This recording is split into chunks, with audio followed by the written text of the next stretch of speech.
औज़ुबिल्लाहिमिनश्शैतानिर्रजीम बिस्मिल्लाहिर्रहमानिर्रहीम। Dear students, last time के अंदर हम और आप लोगों ने डिस्टेंस और डिस्प्लेसमेंट के बारे में जितनी मुमकिन बातें थी वो बताया था। मैं ज़रा उन बातों को रिकॉल करना चाहता हूँ।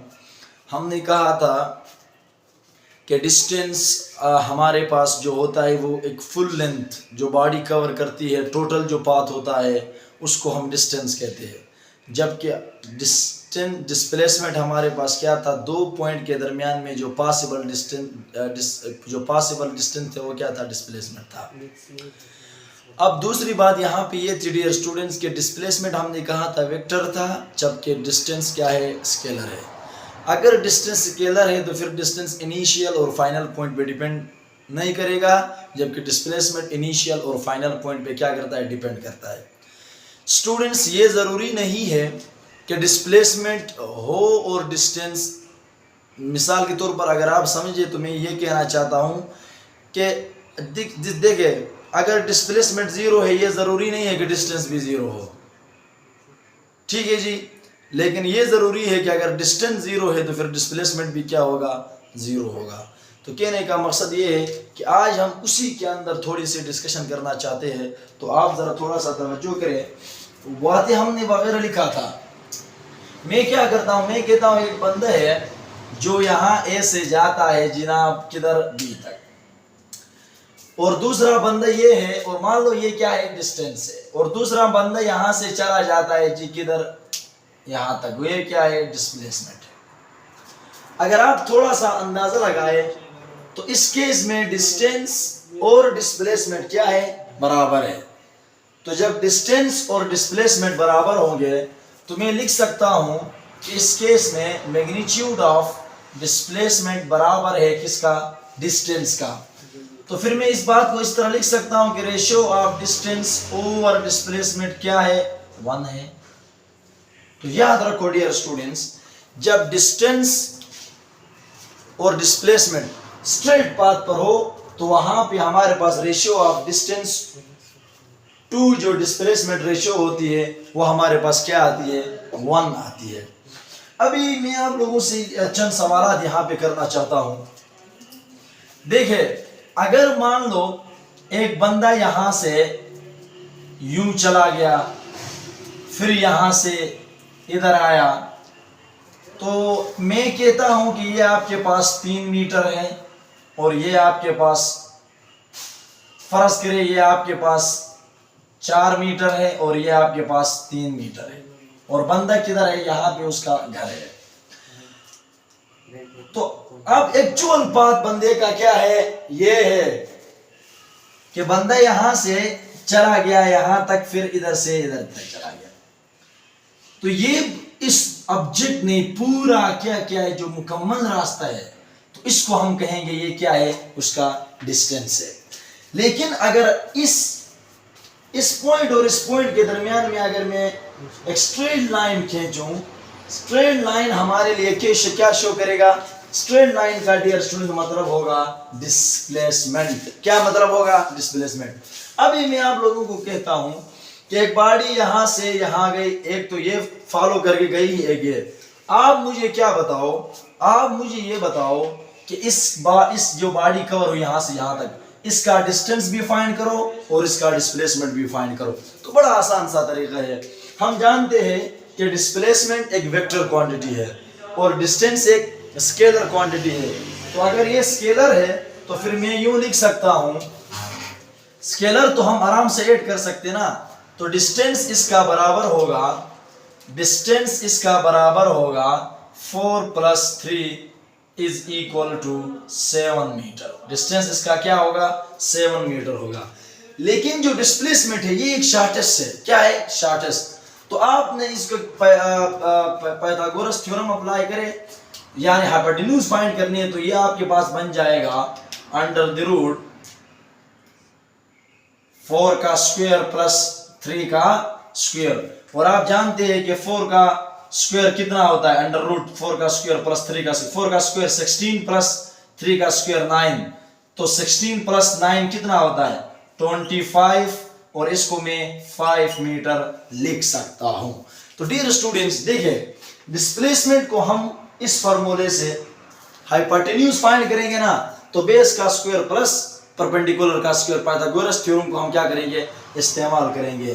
तो ये हमारे पास क्या था, चंद एक बातें थी। अब यहां पे एक और मसला आ जाता है, अगर आपसे कोई पूछे कि डिस्टेंस ओवर डिस्प्लेसमेंट रेशो उस वक्त बराबर होती है जब डिस्टेंस और डिस्प्लेस यानी when body move in straight path, जब बॉडी स्ट्रेट पाथ पे मूव करेगी सीधा, ठीक है जी, तो उसका डिस्टेंस और उसका डिस्प्लेसमेंट दोनों क्या होते हैं, बराबर होते हैं।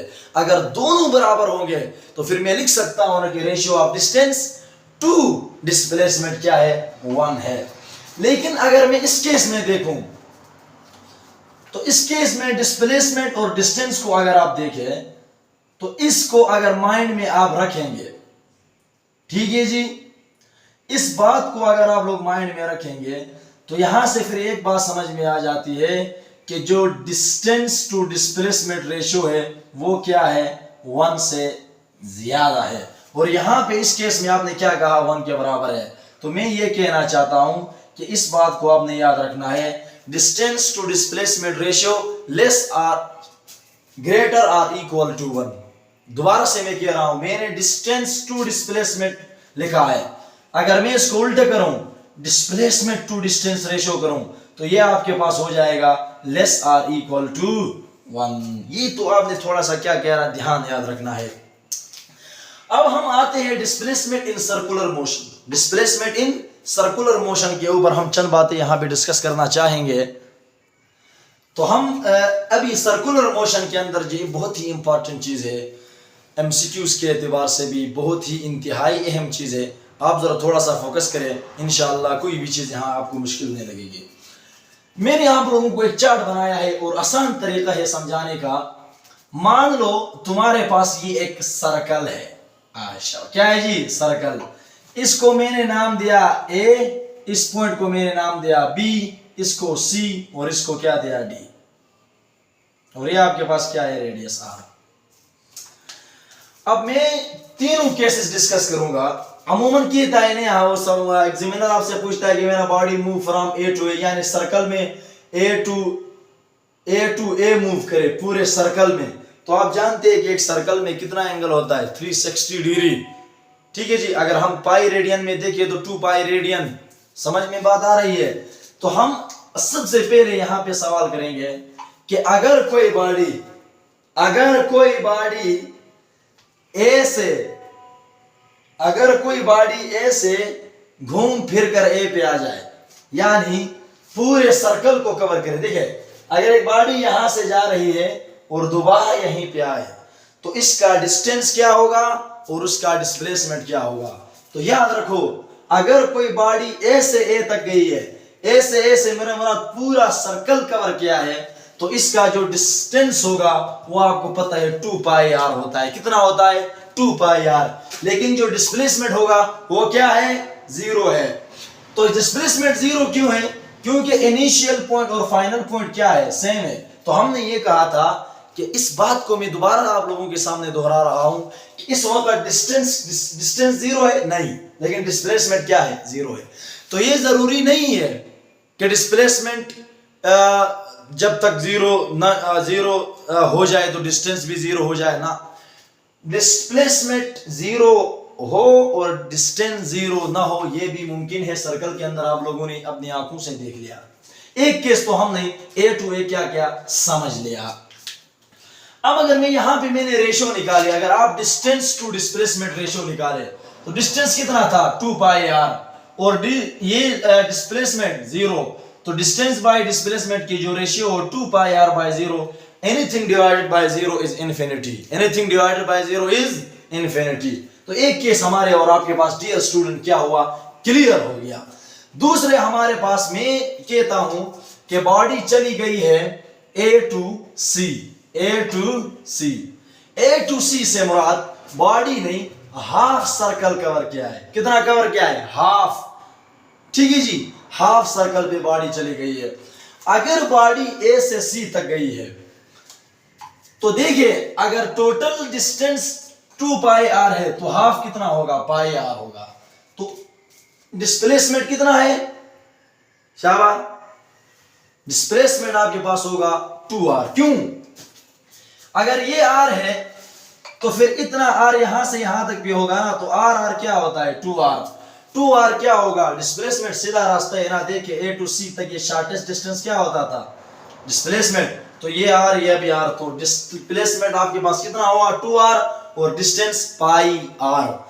और अगर आप डिस्टेंस टू डिस्प्लेसमेंट रेशियो निकाले तो पाई r divide by 2r, pi r divide by 2r, r से कैंसिल हो गया तो पाई बाय 2 इसकी क्या है? रेशियो है। पाई बाय 2 इसकी क्या है? रेशियो है। नेक्स्ट, अब मैं क्या करता हूं, मैं लास्ट पॉइंट में आप लोगों को समझा देता हूं कि ये बॉडी ए से चली गई है क्या? बी तक। अगर आपके अंदर थोड़ी सी तवज्जो है तो आप जरा समझे, बॉडी का ए से बी तक जाने का मतलब यह है कि 1/4 ऑफ सर्कल बॉडी ने क्या किया है? कवर किया है। 1/4 ऑफ सर्कल बॉडी ने क्या किया है? कवर किया है। तो अब अगर आप यहां से बॉडी यहां पे गई है तो आप इसको भी क्या करें? थोड़ा सा कंसिडर करें। अगर ये सर्कल रेडियस है तो फिर ये भी क्या होगा? रेडियस होगा।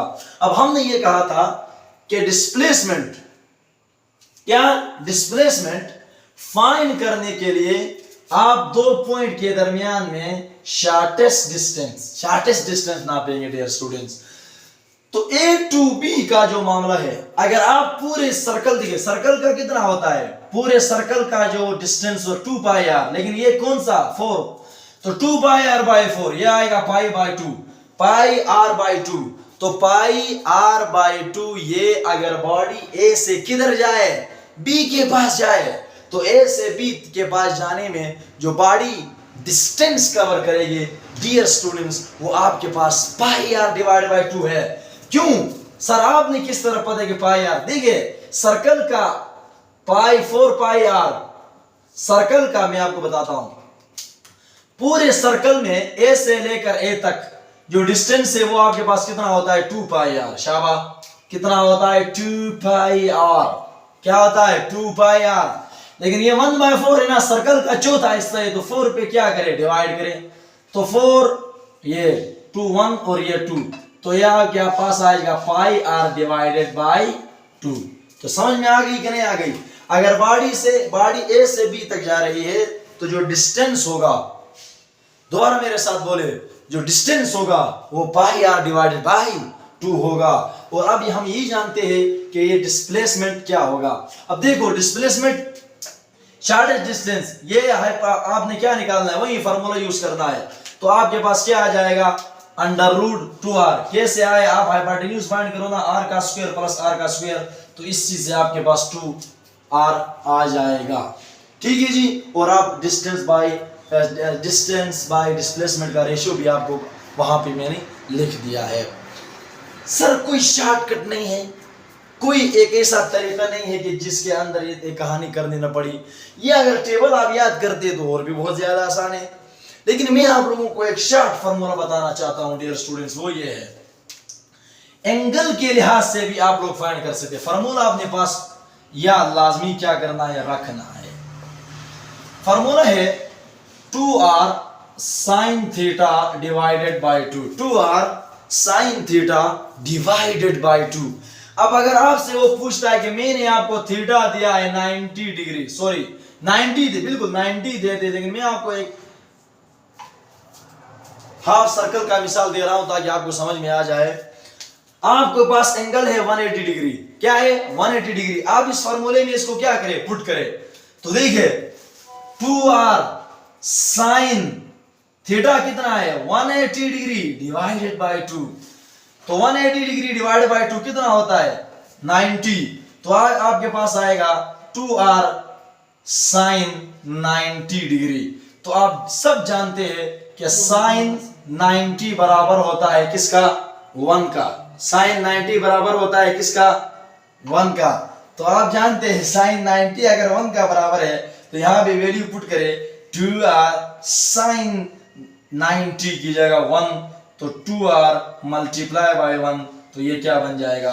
2r। और आप लोगों के सामने नजर आ रहा है कि अगर बॉडी A to C जाए यानी 180 यानी हाफ सर्कल पे जाए तो उसका जो आपके पास डिस्प्लेसमेंट होगा वो क्या है? 2r होगा। क्या होगा? डिस्प्लेसमेंट 2r होगा। तो देखिए, अगर आप समझते हैं कि मेरे इस चैनल से आपको समझ आ रही है तो फिर सब्सक्राइब करें और लाइक करें। अल्लाह हमारा हामी व नासिर हो। Thank you so much.